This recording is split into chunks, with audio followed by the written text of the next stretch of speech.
लाखाची निविदा 7,91,00,000 करून ठेवलेल्या अधिकाऱ्याच्या नावानं या इथल्या येणाऱ्या भाविक तसेच तुळजापुरातील नागरिकाची प्राथमिक हेळसांड करणाऱ्या शासनाच्या नावानं या डुप्लिकेट काम करणाऱ्या गुत्तेदाराच्या नावानं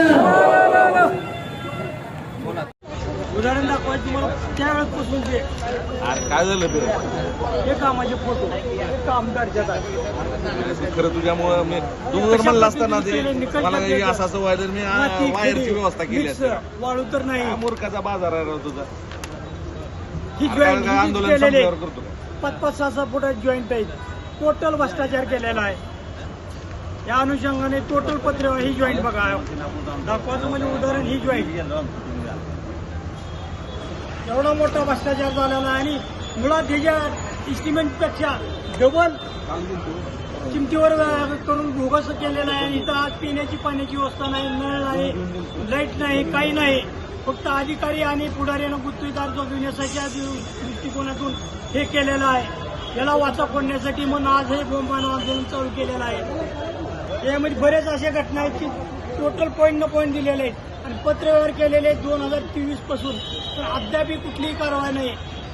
मी खातो तू खातो दोघं मिळून खायचं आणि लोकांना येड्यात काढायचा हा एकमेव महाराष्ट्र शासन आणि परिवहन महामंडळाने उद्योग गाठलेला आहे.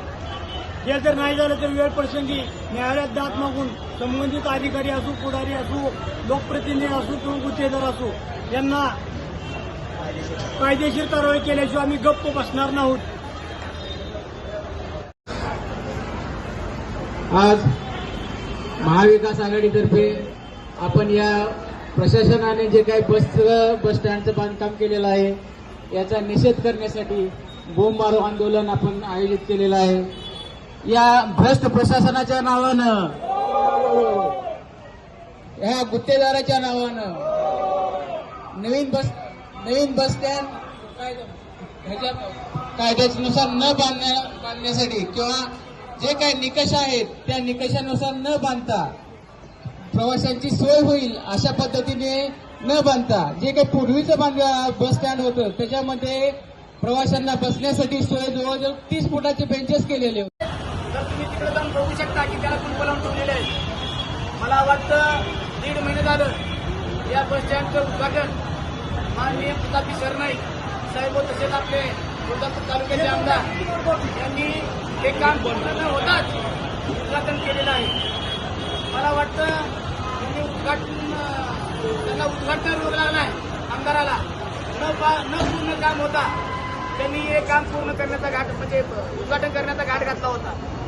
या बस स्टँडची जी कडेची भिंत आहे तो जी कंपाऊंड वॉल आहे हे जुनं कंपाऊंड वॉलवर नवीन कंपाऊंड बांधलेलं आहे. तुम्ही तिकडे एकदा कॅमेरे फिरवा तुम्हाला दिसेल. त्या त्याला प्लास्टर सुद्धा केलं नाही त्या कंपाऊंडला. म्हणजे या साईडला ज्या कंपाऊंडच्या कडेला ज्या पायऱ्या करणं आवश्यक होतं त्या बिगर पायऱ्याचे लोक तसेच पडत आहेत. जे उतरताना ते पडत आहेत लोक. या बस स्टँडमध्ये लाईट नाही आणि 4 ते 5 दिवसांनी जो मोठा पाऊस काळ झाला त्यात आपण पाहिला की त्या सर्व भिंती वल्ल्या होत आहेत, सर्व शिकवणे मध्ये येत आहेत. म्हणजे या भाविकांना किंवा येणाऱ्या जे आपल्या तुळजापूर तालुक्यातील नागरिक आहेत त्यांना बसण्यासाठी जागा नाही. आज आपलं जुनं बस स्टँड किती मोठं होतं आपल्या सगळ्यांना माहीत आहे, ज्ञात आहे. गाडी सोलापूरहून आली तरी मध्ये येत होती आणि जवळजवळ 25 बस गाड्या बसत होत्या. आज या बस स्टँडची अवकाळ अशी बनलेली आहे की या कंपाऊंडच्या पाठीमागे 20 फूट जागा तशीच रिकामी ठेवलेली आहे आणि तुम्ही बसला दाखवू शकता एक बस उभारली तर दुसरी बस क्रॉस करत नाही. तर मला प्रशासनाला या अधिकाऱ्याला कंत्राटदाराला विचारायचं आहे की तुम्ही आमचं जुनं बस स्टँड सोडून ही नवीन बस स्टँड कशासाठी बांधलंय? म्हणजे या लोकांच्या नागरिकाच्या सोयीसाठी बांधलंय का तुमचा कॉन्ट्रॅक्टदार जगवण्यासाठी तुम्ही बांधलेला आहे? महत्वाची गोष्ट आपल्या प्रसारमाध्यमातून मला कळतंय की याची निविदा 3,69,00,000 निविदा होती. ती शेवटपर्यंत 7,91,00,000 नेऊन म्हणजे डबलच्या पुढे जाऊन ती निविदा ठेवण्यात आलेली आहे. एवढे पैसे गेले कुठं? हे काम अतिशय निपुण दर्जाचं झालेलं आहे. गेली 1.5 वर्षामध्ये कितीतरी आंदोलन झाले. आमचे शिवसेनेचे नेते श्याममामा पवार यांनी याच्या बेसमेंटपासून त्यांच्याकडे फुटेज आहेत, फोटो आहेत, व्हिडिओ आहेत. तर हे काम करत असताना खाली त्याच्या फुटिंग आहेत त्या 2 फूट येणार त्यांनी खाली. आणि मी स्वतः इंजिनियर आहे. याची उंची 20 ते 25 फुटाच्या वर नेलेली आहे. तर 2 फुटाची फुटिंग आज राहू शकते का? किंवा मोठं वारं आलं, मोठं वादळ आलं, याचा मोठा अपघात झाला तर याला जिम्मेदार कोण? हे गुत्तेदार जिम्मेदार, शासन जिम्मेदार, का हे आमदार जिम्मेदार? मी आपणास सांगू इच्छितो की 1.5 वर्षामध्ये कितीतरी लोकांनी आंदोलन, उपोषण याच्यासाठी केलेलं आहे, परंतु हे शासन झाड गरबेत झोपलेलं आहे. या उलट त्यांनी ही निविदा 3,69,00,000 लाखाची निविदा 7,91,00,000 लाखावर नेऊन ठेवलेली आहे. म्हणजे हे शासन किती निर्डावलेलं आहे पहा. जर तुम्ही आमच्या या मागण्या त्वरित मान्य नाही केल्या तर आम्ही याच्यापेक्षा तीव्र आंदोलन छेडू आणि ह्या बस सुद्धा मध्ये येऊ देणार नाही, याची शासनानं नोंद घ्यावी. क्षेत्र तुळजापूर येथे जुन्या बसस्थानकामध्ये जी काही नवीन बसस्थानक या ठिकाणी निर्माण केलं, त्याच्या कामाबद्दल जी काही निकृष्टपणा आणि बोगस काम केलं त्याबद्दल आपण आज महाविकास आघाडीच्या वतीनं शिवसेना उद्धव ठाकरे गटाचे सर्व पदाधिकारी, काँग्रेसचे पदाधिकारी, राष्ट्रवादी काँग्रेस शरदचंद्रजी पवार साहेबांच्या पक्षाचे सर्व पदाधिकारी, शेका पक्षाचे पदाधिकारी आणि सर्व मित्र पक्षाचे पदाधिकारी, जनहित संघटना, नागरिक, पुजारी आणि भाविक यांच्या वतीनं हा बोंब मारो आंदोलन या ठिकाणी केलं जातं. कशासाठी करतोय आपण? हे विरोधाला विरोध म्हणून करतोय का? प्रत्यक्षात तुम्ही पत्रकार बंधू असतील, नागरिक असतील, प्रशासन असेल, त्यांनी सर्वत्र फिरून बघा काम कशा पद्धतीने केलेलं आहे. परवा एक मोठा पाऊस झाला, त्या पावसात आतमधले लोक भिजले, मागणं पाणी पुढून पाणी. या ठिकाणी पूर्वेकडून जर पाऊस आला तर सर्वजण भिजतायत, मागून पण भिजतायत. मग हे कशासाठी केलेलं आहे? या ठिकाणी लाईटची व्यवस्था नाही. आज आता आम्ही मगाशी बघितलं, एका महिला भगिनीचे मंगळसूत्र चोरीला गेलं. या ठिकाणी सुरक्षा रक्षक नाही, पिण्याची पाण्याची व्यवस्था नाही, कंट्रोलर नाही.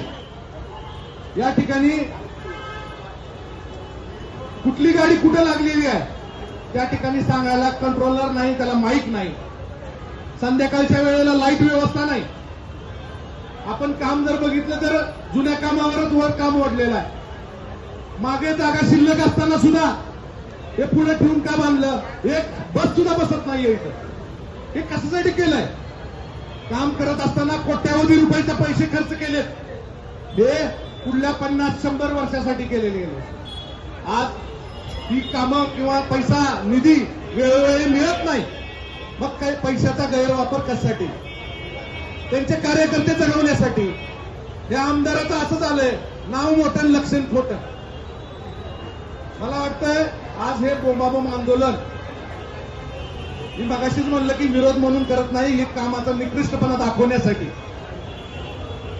आणि तुम्ही बघितलं या ठिकाणी पूर्वी 3 मार्ग होते जायला, या ठिकाणी 2 मार्ग ठेवलेत.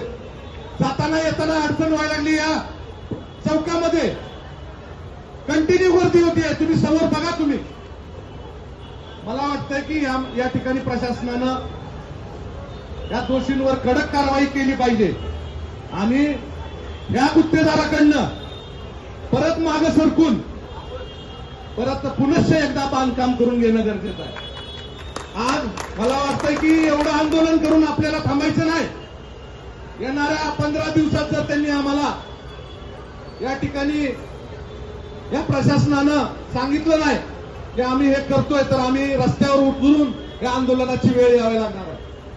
म्हणून या ठिकाणी या आमदाराचा, पालकमंत्र्याचा आणि या शासनाचा मी जाहीर निषेध करतो. आणि या ठिकाणी आजच जाहीर करतो की आम्ही 15 दिवसामध्ये या ठिकाणी जर हे काम पूर्ण आणि आम्हाला आश्वासन नाही दिलं तर रास्ता रोको केल्याशिवाय आम्हाला पर्याय गत्यंतर नाही. आज तिची काही सगळी मंडळी उगाचच बोंबाबोंब करत नाहीये, काहीतरी आहे म्हणून बोंबाबोंब करते. मला वाटतंय या ठिकाणी जास्त न बोलता आपण जाहीर निषेध करतोय.